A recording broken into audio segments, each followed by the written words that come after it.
L'anno scorso, Last year, in July, I was looking for some documents. I had to search through a pile of things in a box I hadn't seen before. The papers inside were tied in bundles, so it was difficult to see what they were.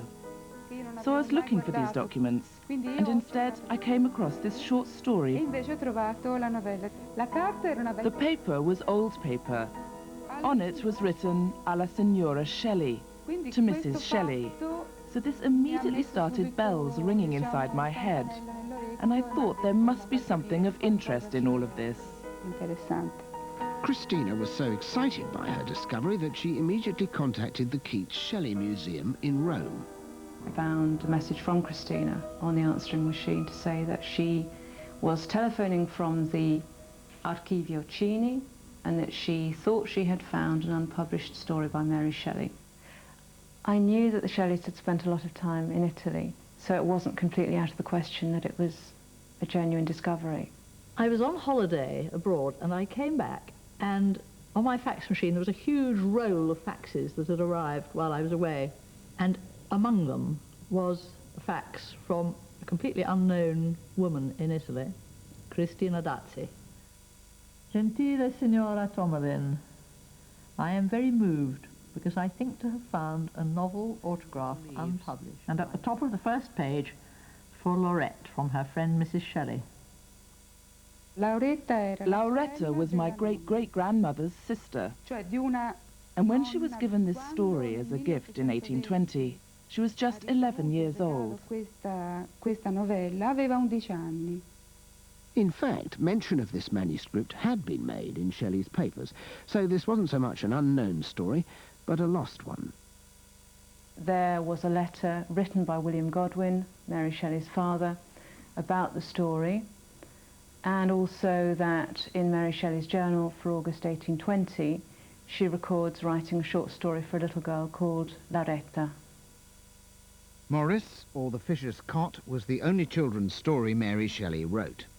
It's about a young boy, Maurice, who's stolen from his parents, runs away, and is taken in by an old fisherman called Barnet.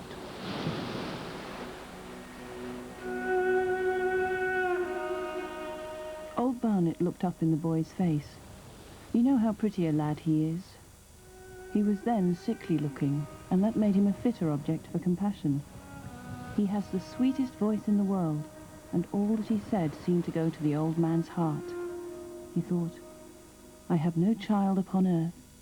My dame is dead, and I am alone without anyone to help me if I am sick, or to say a cheerful, goodbye, God send you luck, when I go fishing.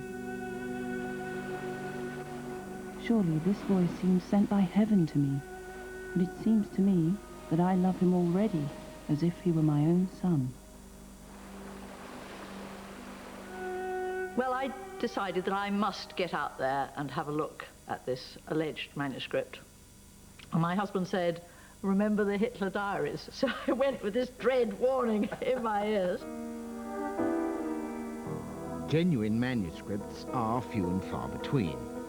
But for Claire, this really would be an extraordinary discovery.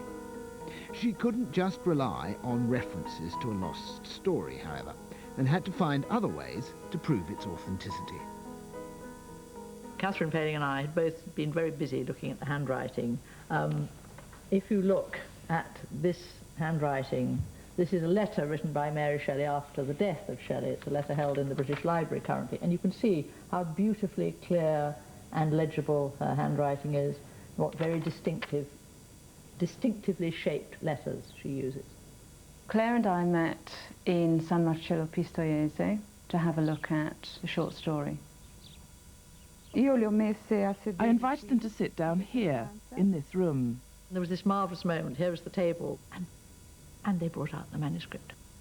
They just looked at the manuscript and said, that's Mary Shelley's writing.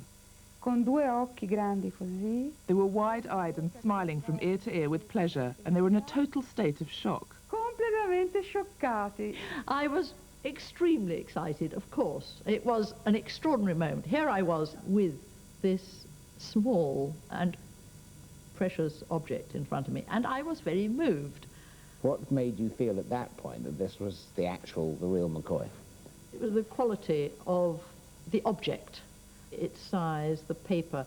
I did get a glimpse of a watermark, but I didn't feel at that stage I could actually hold it up, tear, you know, bend open the pages to the light. But I did arrange for the watermarks to be examined a few weeks later, and that was the final confirmation. They were absolutely the right watermarks for paper used by the Shelleys at that period. When he arrived at the cottage, he thought that it looked so desolate and strange that he had not the heart to enter, but sat down near the little freshwater brook and watched the waves of the sea breaking at his feet. For the first time for several months he was idle, for it was no use to mend nets when his old protector could not use them, or to get supper ready when he felt his heart too full to eat. He cried for the loss of his dear Barnet till he was quite tired, and then watched the sun set in the blue sea, and half imagined that perhaps Barnet was not dead, but out fishing, and that he could perceive his white sail far out at sea. But turning round, he saw the boat lying empty in the cove, and then he knew it must be true, that his only friend was dead, and that he was now alone in the world.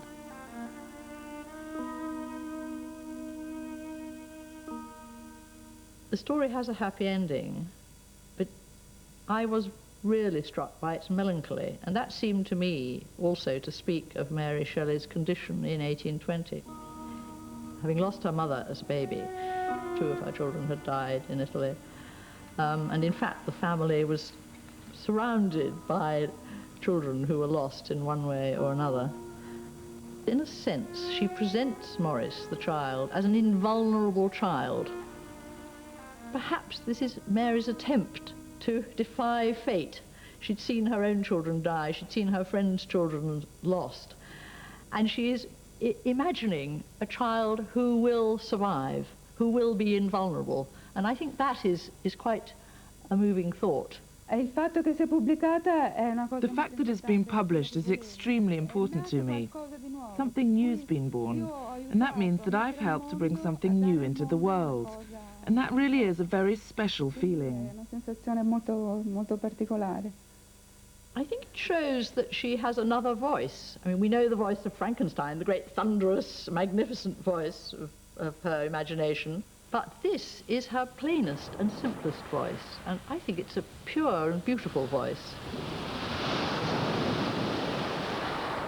Well, there we are. In the end, I don't think that Maurice is going to have the global impact that Frankenstein had, but it does shed a bit of light on a troubled and tragic life. And I, for one, will look more closely at those dusty bundles in my attic.